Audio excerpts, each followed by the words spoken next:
ಇವತ್ತು ಸನ್ಮಾನ್ಯ ನಮ್ಮ ಸ್ಥಳೀಯ ಶಾಸಕರು ಕೊಟ್ಟಂಥ ಒಂದು ಹೇಳಿಕೆ ಬಹಳಷ್ಟು ವೈರಲ್ ಆಗ್ತಾ ಇದೆ. ವಿಡಿಯೋಗಳಲ್ಲಿ, ವೆಬ್ಸೈಟ್ಗಳಲ್ಲಿ, ಯೂಟ್ಯೂಬ್ನಲ್ಲಿ, ಪತ್ರಿಕೆಗಳಲ್ಲಿ, ಬೇರೆ ಬೇರೆ ಕಡೆ ಬಹಳಷ್ಟು ವೈರಲ್ ಆಗ್ತಾ ಇದೆ. ಅಂದರೆ ಒಂದು ದೇವಸ್ಥಾನದ ಆಡಳಿತ ಸಮಿತಿಗೆ ನೇಮಕಾತಿಯ ವಿಚಾರವಾಗಿ ಕುಕ್ಕೆ ಸುಬ್ರಹ್ಮಣ್ಯ ಸ್ವಾಮಿ ದೇವಸ್ಥಾನದ ಆಡಳಿತ ಮಂಡಳಿಗೆ ಸದಸ್ಯರನ್ನು ನೇಮಿಸುವ ಒಂದು ಸಲುವಾಗಿ ಉಸ್ತುವಾರಿ ಸಚಿವರು, ಸನ್ಮಾನ್ಯ ಆರೋಗ್ಯ ಸಚಿವರಾದ ದಿನೇಶ್ ಗುಂಡೂರಾವ್ ಅವರು ಶಿಫಾರಸು ಮಾಡಿದ್ದಾರೆ ಎನ್ನಲಾದ ಒಂದು ಪತ್ರ. ಅದರ ಬಗ್ಗೆ ಚರ್ಚೆ. ಮೊದಲಾಗಿ ಪತ್ರ ಅಸಲಿಯ ಅನ್ನುವಂಥದ್ದು ಕೂಡ ನಾವು ಹೇಳಬೇಕಾಗಿದೆ. ಯಾಕಂತ ಹೇಳಿದ್ರೆ ಅವರ ಚರ್ಚೆ ಶುರುವಾಗಿ ಒಂದು ವಾರ ಆದರೂ ಇನ್ನೇನು ನೇಮಕಾತಿ ಆಗಲಿಲ್ಲ.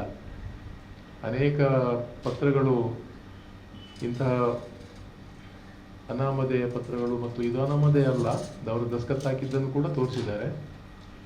ಮತ್ತು ಬೇರೆ ಬೇರೆ ದಸ್ಕತ್ ಹಾಕಿದಂಥ ಪತ್ರಗಳು ಕೂಡ ನಾನು ಕೂಡ ಒಂದು 2 ವರ್ಷಕ್ಕೆ ಹಿಂದೆ ರಾಜ್ಯದಲ್ಲಿ ಒಂದು 5-6 ಜಿಲ್ಲಾಧ್ಯಕ್ಷಗಳ ಜಾತ್ರೆಯ ಸಂದರ್ಭ, ಬ್ರಹ್ಮಕಲಶೋತ್ಸವ ಸಂದರ್ಭ ಅಥವಾ ಇತರ ಸಂದರ್ಭಗಳಲ್ಲಿ ದೇವಸ್ಥಾನದಲ್ಲಿ ನಡೆಯುವಂಥ ಕಾರ್ಯಕ್ರಮಗಳು, ಕರ್ಮಗಳಲ್ಲಿ ಇಡೀ ಊರಿನವರು ಭಾಗವಹಿಸಿ ಶ್ರಮದಾನ ಮಾಡೋದ್ರ ಮುಖಾಂತರ ಮತ್ತು ದೇಣಿಗೆ ಕೊಟ್ಟು ಆ ದೇವಸ್ಥಾನವನ್ನು ಉಳಿಸಿ ಬೆಳೆಸಿದವರು. ಇಂತಹ ದೇವಸ್ಥಾನಗಳಿಗೆ ರಾಜಕೀಯ ಯಾಕೆ ಪ್ರವೇಶ ಆಯಿತು ಅನ್ನುವಂಥದ್ದು ಮೂಲ ಪ್ರಶ್ನೆ. ಸನ್ಮಾನ್ಯ ಯಡಿಯೂರಪ್ಪನವರು ಮುಖ್ಯಮಂತ್ರಿ ಆಗಿದ್ದ ಸಂದರ್ಭ ಈ ದೇವಸ್ಥಾನಗಳಿಗೆ ಆಡಳಿತ ಸಮಿತಿಯನ್ನು ನೇಮಿಸುವಂತ ಒಂದು ಪರಿಪಾಠ ಪ್ರಾರಂಭ ಆಯಿತು.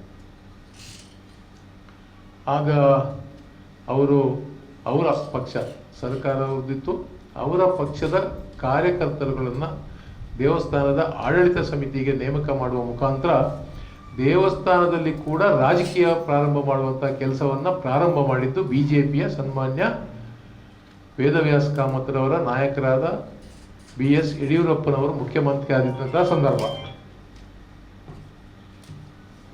ಆವಾಗ ಹಾಕೊಂಡಿದ್ದಾರೆ, ರೌಡಿ ಶೀಟರನ್ನು ಹಾಕೊಂಡಿದ್ದಾರೆ. ಇವರಿಗೆ ಬಗಲಲ್ಲಿ ರೌಡಿ ಶೀಟರ್ ಇಲ್ಲದೆ ಇವರು ಹೊರಡುವುದೇ ಇಲ್ಲ.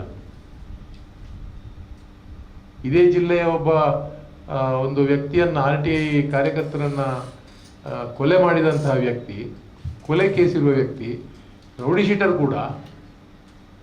ಅವನು ಇವರ ರಾಜಕೀಯ ಸಲಹೆಗಾರ ಮತ್ತು ಅನ್ಯೋನ್ಯ. ಅವನಿಲ್ಲದೆ ಇವರ ಕೆಲಸವೇ ಆಗುವುದಿಲ್ಲ.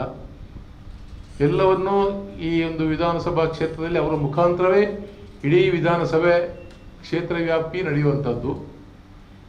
ಇವರ ಆಪ್ತ, ಇವರ ಬಲಗೈ ಬಂಟ ರೌಡಿ ಶೀಟರ್ ಬಗ್ಗೆ ಇವರೇನು ಮಾತಾಡುವಂಥದ್ದು? ರೌಡಿ ಶೀಟರ್ಗಳು, ಕ್ರಿಮಿನಲ್ಗಳು ಎಷ್ಟು ಜನ ವಿಧಾನಸಭೆಯಲ್ಲಿದ್ದಾರೆ, ಲೋಕಸಭೆಯಲ್ಲಿದ್ದಾರೆ, ಪ್ರತಿಪಕ್ಷದಲ್ಲಿದ್ದಾರೆ, ಎಲ್ಲ ಪಕ್ಷಗಳಲ್ಲಿ ಕೂಡ. ಇವತ್ತು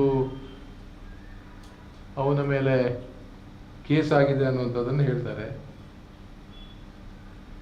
ಮರಕ್ಕೆ ಕಟ್ಟಿ ಹಾಕಿ ದಲಿತರಿಗೆ, ಮುಸ್ಲಿಮರಿಗೆ, ಬೇರೆ ಬೇರೆಯವರಿಗೆ ಎಲ್ಲ ಬೇಡದನ್ನ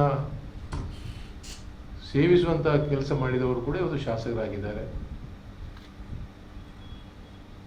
ಇವರ ಸಂಘಟನೆಗಳಲ್ಲಿ ಅನೇಕ ಸಂಘಟನೆಗಳನ್ನು ಹೊಂದಿದ್ದಾರೆ. ಆ ಸಂಘಟನೆಯಲ್ಲಿ ಅವನಿಗೊಂದು ಚೇರ್ ಸಿಗಬೇಕಾದ್ರೆ ಅವನು ರೌಡಿ ಶೀಟರ್ ಆಗಿರ್ಬೇಕಾಗ್ತದೆ.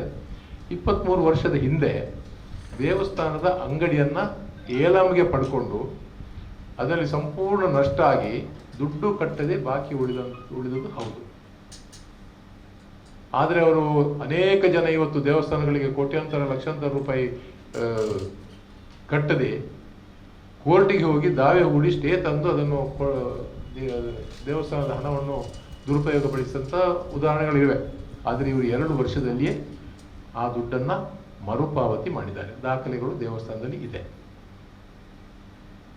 ದೇವಸ್ಥಾನದಲ್ಲಿ 2 ವರ್ಷದಲ್ಲಿ ಅವರು 9 ಲಕ್ಷ ರೂಪಾಯಿ ಅವ್ರದ್ದು ಏನು ಬಾಕಿ ಇತ್ತು ಅದನ್ನು ಸಂಪೂರ್ಣವಾಗಿ ಕಟ್ಟಿ ಆರೋಪ ಅವರು ಮುಕ್ತರಾಗಿದ್ದಾರೆ. ಮತ್ತು ರೌಡಿ ಶೀಟರ್ ಆಗಿದ್ದುದು ಹೌದು.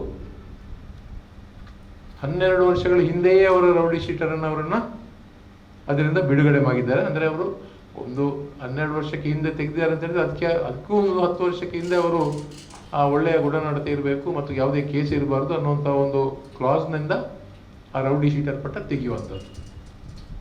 ಅಂದರೆ ಸುಮಾರು 25 ವರ್ಷಗಳಿಂದ ಅವರು ಯಾವುದೇ